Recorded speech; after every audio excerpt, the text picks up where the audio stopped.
Yo guys, what's up? Magandang gabi sa inyo guys. This is another episode na naman ng vlog natin mga kaibigan, no?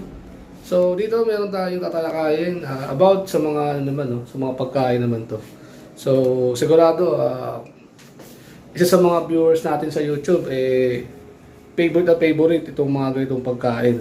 Siyempre marami na kasi sa panahon na 'yon, mga nag-business.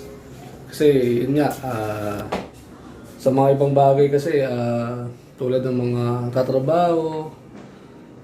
So, siyempre sa panahon ngayon na marami talagang ano ngayon, mas lalong nagiging practical na. Tapos, mas marami na rin napapaisip ng magnegosyo. No? So, ang pagnegosyo kasi parang ano na rin yan eh. Parang pasa-pasa naman yan sa iba-ibang tao. So, kunwari, meron tayong negosyo, bike shop. Tayo syempre kumukuha tayo ng mga pyesa ng mga bike sa pinaka-supplier. So, ang tawag sa atin doon is kumukuha tayo ng mga parang tayo yung nagre-resell ng mga product nila. Yun. So, karamihan sa mga negosyante kasi ganun. Sa motor, sa mga bike, pare-parehas naman talaga yan. Kumbaga, meron tayong mga pinakukuha ng supply. Yan yung mga tinatawag na wholesale and retail. Tapos, syempre pag kumuha sila ng mga product na gusto nila para doon sa kanilang business is syempre nagkakaroon na ng extra or increase sales kasi yan yung tinatawag na nagkakaroon kasi sila ng mga dagdag puhunan ba kumbaga para at least mabawi nila yung mga puhunan na sinimula nila bago sila sumabak sa isang negosyo. Kasi ako, I'm not a businessman. I'm not yet a businessman. But I know some of the strategies. Alam ko kasi yung ibang mga strategy pagdating sa negosyo. Siyempre, kung magnegosyo tayo, doon tayo sa mission na kung saan tayo aangat, no? So, ang pagnegosyo kasi hindi kasi basta-basta yan.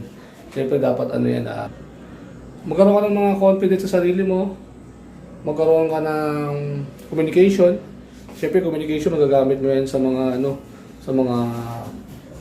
sa mga tao. Kung sino yung bibentahan mo, kumukuha ka din ng supply sa kanila. So, ito kasi i-vlog natin ngayon is ito yung ito yung tao na nag-start siya mag-business ng ganito, tapos siya rin mismo ang gumagawa. So, talagang pinakita niya sa ating messenger na paano niya ginagawa yung product na to. So, papakita ko sa inyo dito sa bago natin episode sa YouTube channel natin papakita ko sa inyo kung kung paano ginagawa itong banana chips ni Fredo. So, si Fredo pala tinatalakay natin dito sa ating YouTube channel. And also, ka-work ko siya. He's selling every kinds of flavor na binibenta niya. So, bumili tayo ng 4 sa kanya kanina, no? Kaya bumili ako dahil gusto ko sa inyo mapakita yung bawat flavor with the same food. Same food pero iba-ibang flavor. So tatalakayin natin itong binili natin sa kanya. So 4 yung nabili ko, inabot tayo ng mga 120 pesos. Kasi 30 isa. So sa mga gusto pa lang bumili nito mga kaibigan, meron siyang 15 pesos and 20 pesos. So 2 kinds of sizes meron siya dito. So, lahat ng klase ng flavor is meron 15 pesos and 30 pesos. So, sa description natin, and dito sa screen natin, talagay natin dito yung number niya para kung may mga viewers tayo sa YouTube and kayo mga kaibigan, nyo lang yung i-text nyo lang yung number niya. So, yun, order lang kayo, tawag lang kayo sa kanya or text nyo siya sa mga medyo malapit ng konti sa Novaliches.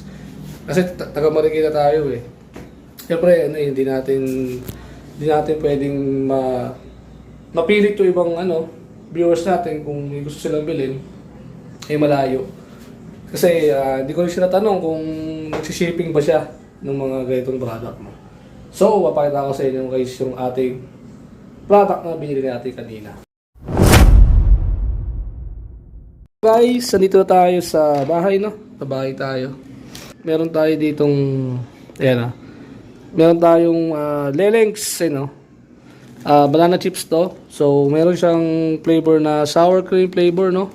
Ayan, always made refresh, no? So, always made refresh, ibig sabihin yan is fresh na fresh talaga yung yung product ni Fredo na always yan kumbaga araw-araw fresh na fresh yan. So hindi ko pa alam kung ano nito, kung ilan ang expiration nito. Tapos ito meron din siyang dito, Leleng's caramel flavor, oh. So banana chips to mga kaibigan. So flavored banana chips, Leleng's yung niya, yung pangalan ng product niya. Yan, meron siyang caramel flavor dito. Ayan, meron siyang caramel flavor dito. Yung kanina pinakita ko sa inyo kanina, sour cream. Ayan, meron siya. Tapos meron din siya ditong Leleng's banana chips na cheese flavor. Tapos meron din tayo ditong Leleng's na banana chips na barbecue flavor. So itong banana flavor na to, itong banana chips na barbecue flavor is ito yung isa sa mga nagustuhan kong lasa. Ito yung pinakauna. Then ito yung pangalawa. Yan. Siyempre pag common kayo sa mga lasa ng onion, yung garlic onion is alam niyo naman ng mga lasa niyan. Kahit sa namang pagkain, basta salitang onion, garlic onion, alam natin masarap talaga yan. Kasi sa ibang mga product tulad ng mga fries, di ba mawawala yung flavor na onion garlic, di ba? So actually, itong mga product ni Fredo, yan siyempre alam naman nyo, pag pupunta kayo sa probinsya, may mga nabibili kayong mga banana chips.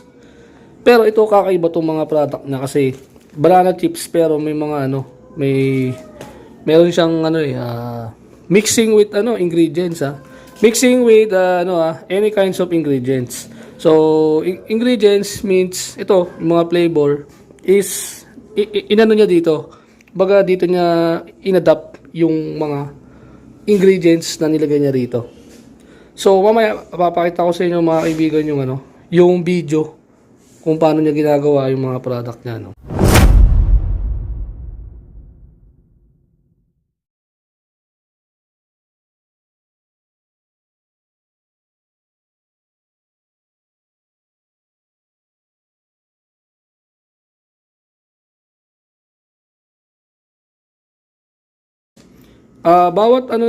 bawat isang ganito is 30 pesos, no?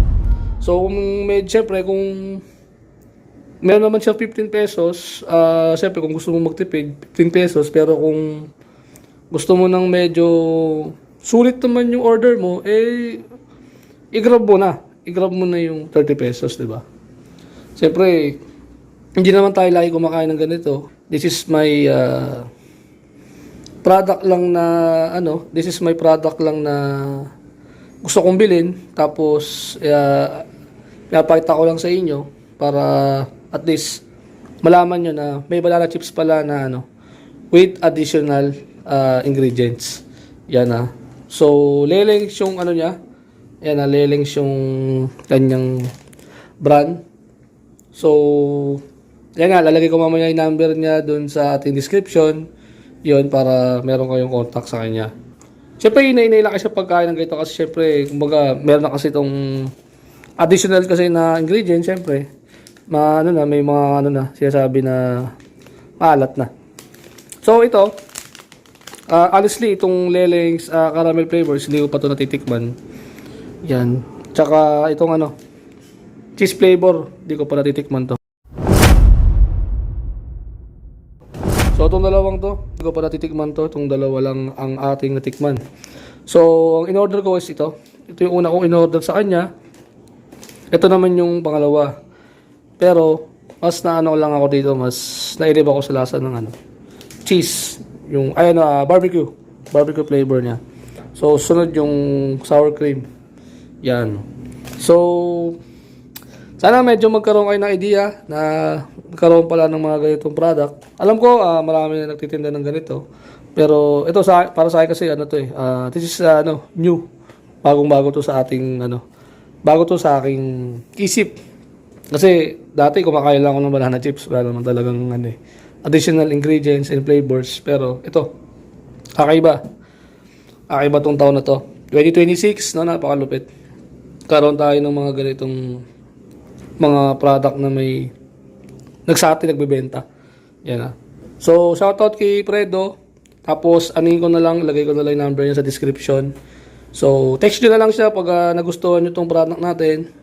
Kung mga taga Commonwealth ka lang, or taga Novaliches ka, or sa ibang parte ng Novaliches, yun.